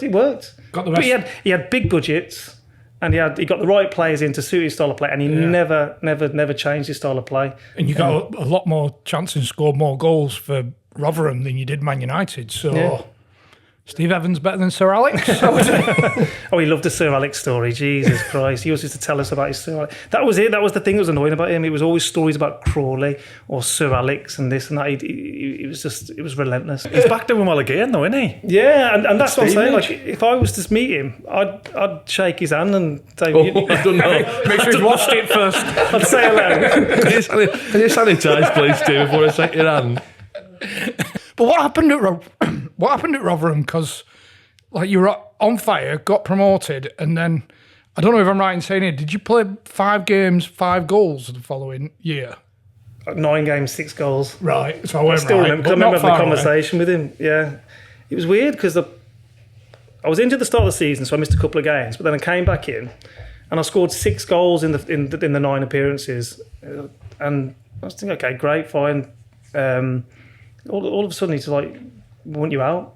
You go in. If you don't leave, you're going to be with the kids every day, training with the kids, and you're not going home till 5 o'clock." I'm thinking, where's this come from? I've literally just scored 6 goals at the start of the season, and he wants me out like this straight away. And he goes, "You're going to Bury." And no disrespect to Bury, but Bury were like bottom of League 2 at the time, and we're like mid-table League 1, doing well, I'm scoring goals. But he forced me out. And in the end, I thought, well, I live near Bury. They got a new chairman. They said they're going to offer me a deal if they stay up. Let's do it. But yeah, he was ruthless. Like, from nowhere. Something's gone on there, hasn't it? The fact that he's saying, you're going to Bury. I think you're being kind as well, like in saying he got the best out of you, that he's fucked you up. Oh, he fucked me off, yeah. He completely screwed me over. And I was doing well. It was weird. Like, but he was horrible over the phone. You will be training with the kids. You will not be leaving here till 5 o'clock. Want you out of the club. That's the one we need to record, isn't it? Yeah, that's the one I should have recorded. Yeah. And it's like... But if you've scored 69 in League 1, can you not just say, look, I'll tell you what, fuck you, I'm not going, and try and find yourself another club? Yeah, probably could have, but I'm not that. I want to play. I want to go and play and be wanted and regularly score goals and continue my career. I don't want to train with the kids at 31. Didn't he sign Tubbs in the end? Yeah. Didn't he go to Rotherham? And that's the thing. I hated Tubbsy, and I never even met the guy. Because every week I'm like, Tubbs would have done this, Tubbs would have done that. I'm like, fucking hate this Tubbs guy. Fucking hell. And as soon as he came, what a legend. He's a brilliant guy, great lad, good footballer. Didn't work out for him. I think he's come in, and all these lads are expecting him to be like Pele, because he's gone on about him that much. Tubbs. He's a good, Championship League 1, League 2 goal scorer, scores plenty of goals, done well. But we expected absolute miracles from it. And then he started getting on his back when he was there as well, which made it even worse. If he's fucking kidding Tubbs, he can kill anyone, can't he? It's like someone telling you how good a film is, and then you watch it and it's built your expectations upon it and it's shit. Yeah, but he was a great... I mean, him and Shearer, Scott Shearer, you come across Scott Shearer? The goalkeeper? Yeah. So he does what I do now, Shears. A great lad, Shears. But them two together, they're disgusting, the pair of them, honestly. They used to... One story about them, as well, quickly tell you, is before games when they bring in, like, the sponsors and stuff like that. So what Tubbsy and Shears used to do before they were coming in, the one guy used to come in all the time first just to check everything was... Tubbsy... Shears used to stand there like that, completely naked. Tubbsy's cupping him and holding the willy in his hand like this, just as the sponsors and everything's coming in. And the guy's panicking like this. And Shears is just there like that, knowing what he's doing. But them two together, they're really... And there's some more disgusting stories about them to Shears and Tubbsy. But they're great lads, but it gives you an insight into what they were like. But Shears... Scott Shearer, he'd be good for you to get on as well. He's got some great stories over the years. A good lad. Time for Kevin Blackwell at Bury. No, he'd gone. It was Ronnie Jepson took me there, and then he was gone practically straight away. And they brought in Flitcroft, and Flitcroft wanted me to sign a 2-year deal, so I signed a 2-year deal with Flitcroft. But in fairness to Flitcroft, when he came in, he did want to start playing football and doing, certain things a certain way. But yeah. And we got promoted, so again, but it wasn't great to work under as a, and they didn't treat me particularly well in the second year when we got promoted. They literally put me, they didn't even put me with the kids. They put me one-on-one with the physio, and while all the first team were playing. And after I'd finished top goal scorer that year, we got promoted. Next year, they want you out, and I was literally 32, 33 years old, senior player, and I'm training with kids. And I was like, what's happened here? Yeah. It's like, why? I didn't feel like I deserved it. I'd done well the year before, and all of a sudden, it's ruthless, the world of sport, isn't it? Football, and it just... But I can't see the logic. I can't see the logic in your top goal scorer from the season before just wanting him straight away out the season after. Because they signed... Let me get this right. With Leon Clark, Tom Pope. So they signed some big, names for League One, especially, and they were going to be the main men. Ryan Lowe still had 2 years left. I had 1 year left, and they had Hallam Hope and Danny Rose as well. So we had lots of strikers. So I was the easy one out because you've been top goal scorer and you were already proven at League One as well. I was. They didn't let. They were managers like I could have done with a day's rest during the week. They didn't want that. They wanted players 100% on it every day, and I was at the level then. My body was at the stage where I needed a bit more of a rest. And I used to ring in sick sometimes just so I could have a day's rest. That's how I just wanted my body to relax, because some managers would let you do it. Yeah, but these guys, because we've heard that about managers having understanding about. Yeah, and that's key. Like especially older players needing that rest to get the best out of them. 100%. What were your go-to? Diarrhea, sickness? Yeah, easy. Yeah, can't find that. Got the runs there, exactly. I've been up all night sitting. Yeah, see you. Plenty of fluids, plenty of paracetamol. See you Wednesday. But even Thursday. if they made you come in, sometimes they did make you come in. It was just a case of making yourself look a bit gaunt and having a bit of powder on. Exactly. Look, honestly, you ought to see my arsehole. I look like a baboon. I used to go with fucking cars being broke into and all sorts. Punctures. I always had a photo on my phone of a punctured tyre. Oh, fucking look what's happened. Yeah. You can use it at every club then, can't you? You know what I mean? You probably have that watermark going across it off Google Images. I went to so many funerals, mate, honestly, it was unbelievable. So you don't enjoy it overall at Bury? No, I did. I mean, till that point, you always enjoy the years where you could get promoted. But it was, I'll be honest, it was hard working under Flitcroft and Futcher at times, because they just didn't. They expected so much from players, even other players. We brought players in on loan, and they were expecting our keepers to be able to, play like Edison at Man City with pinging balls left, right, and centre. And you're not going to get keepers at League Two level being able to do that, especially on the pitches. And it's like they expected too much of certain players, and they didn't have an understanding of what certain players need. So the man management skills, there's a lot to be desired. You know yourself, don't you? There's a lot to be desired. And to be fair, Big Futch, if he weren't 6'9", because he were crap with his feet.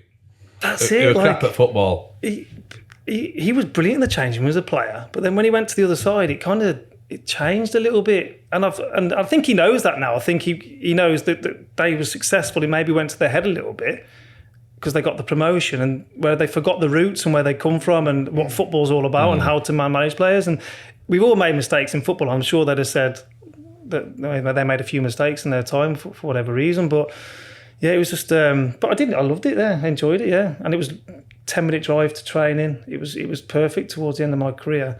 But yeah, it left a bit of a sour taste in my mouth with how it ended. Was Getting your Wales cap one of your proudest? Must be one of your proudest moments. Yeah, it was amazing because my dad played for Wales as well. So to follow in his footsteps. Is that when you had to get your tattoo covered? Changed to a dragon. But yeah, it was amazing. Yeah, because getting called up to the squad. I was at Barnsley at the time. 3 caps I made. Yeah, it was some experience, something that I'm really proud of. Yeah. Who was managers? Toshak. He called me up. Never started a game, but I came on in every game I played. But yes, good experience. And I think Giggsy was there at the time. It was as he was retiring from international football, so him being there. A lot said about Giggsy for many things, but he was amazing. He proper clown in the dressing room.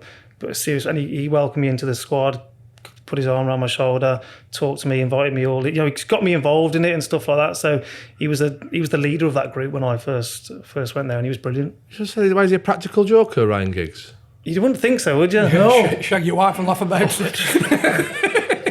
Jesus Christ, Chrissy. Would he practical? Would he?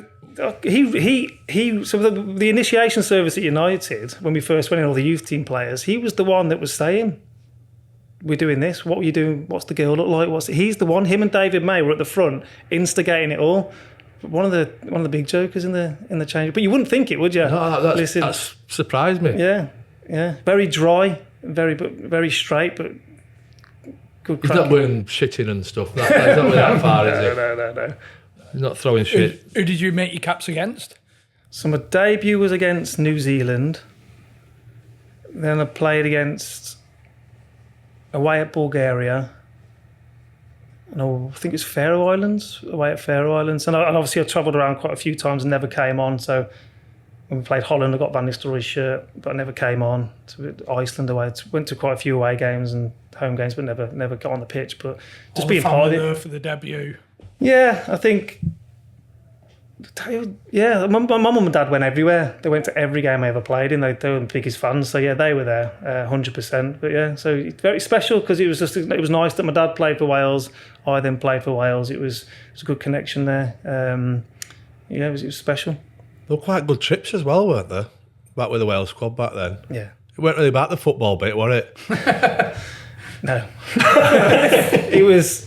No, it was because I mean they were serious. They were serious, like the training and stuff, and the players wanted to win, and they had some, the proper winners in that squad like Bellamy, Giggs, and I mean I remember training with Ramsey and Bale. They were coming through, and they came and trained. But you saw from day one that Ramsey and Bale were going to be something special.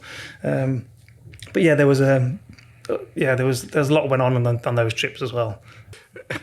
Who was your favourite manager overall, excluding Sir Alex, whilst playing regularly? I suppose the one I had most respect for was Tisdale. I just liked the way he did things and the way he went about things and his style of play, and everyone had an understanding. Holloway was great, but I hardly played for him, so I can't really mention him. But yeah, to be honest with you, I think he's a footballer. You just want to play. So I didn't care about Steve Evans. He didn't affect me like he affected some other players, and even Flitcroft, I didn't care if he treated me poorly or whatever. Specifically, Steve Evans wasn't the nicest bloke to work for, but he played me most weeks, so I'm playing week in, week out. So as long as I was playing, I was happy. But in terms of most respect for, I'd definitely say Tisdale. Just like I said earlier, he's a gentleman. Yeah, proper nice bloke. And would you have signed for Steve Evans again? Yeah. Without a shadow of doubt, yeah. No worries whatsoever. 100% I would have.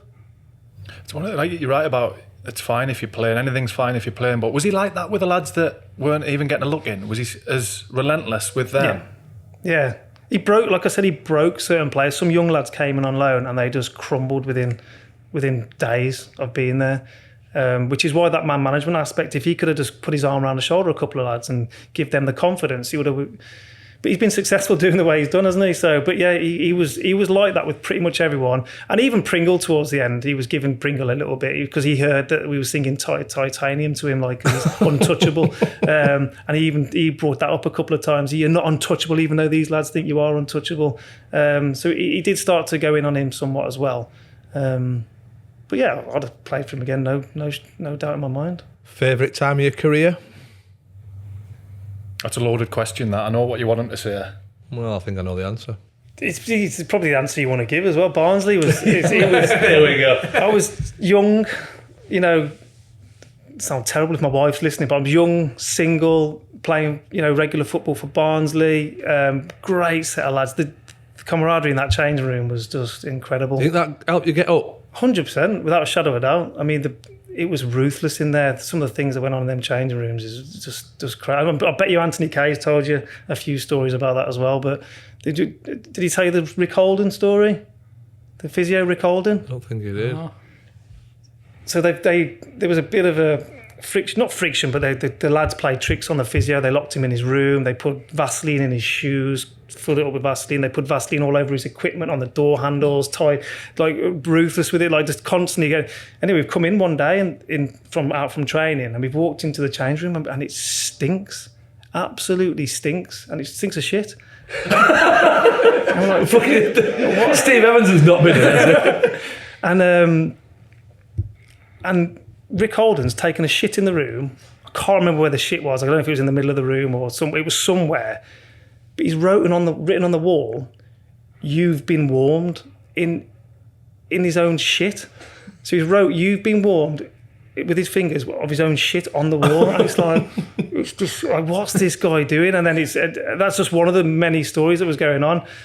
Wasn't he assistant manager as well? Did he not He was physio stroke assistant manager, yeah. Assistant manager. And it was just So scooped shit and wrote, "You've been warned," or words to that effect on the wall. And it was like, it was crazy.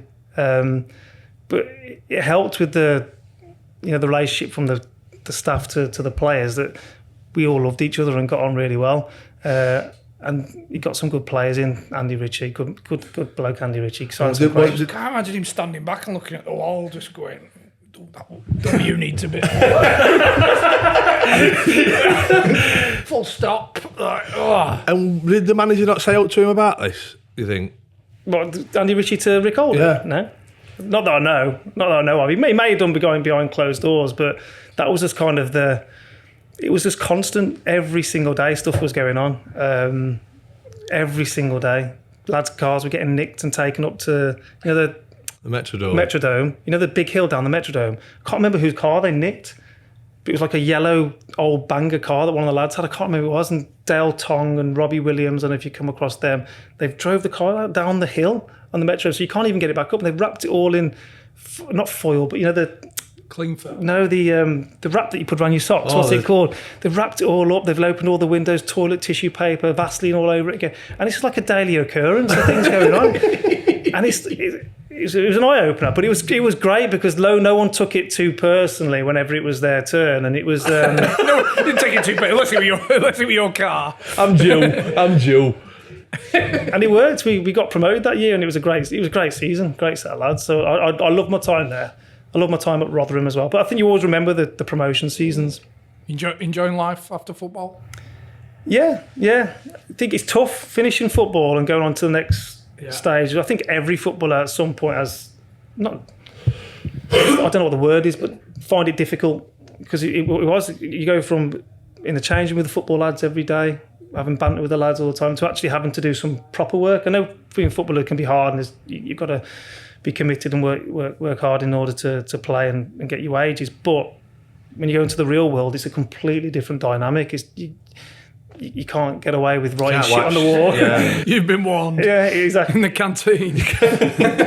and so it's tough, but I enjoy what I do now, and I work a lot. I work with quite a few footballers, and I think football lads, they need all the help they can get, especially when it comes to money.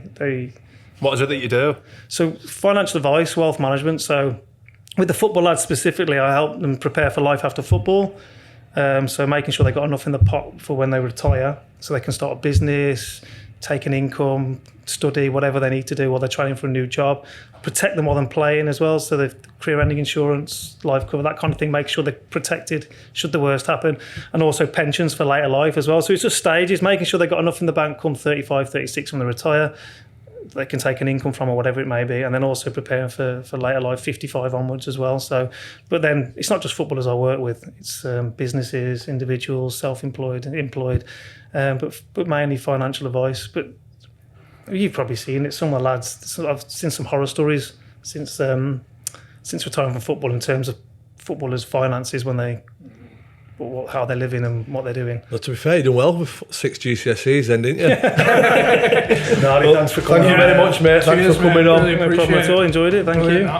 Thanks.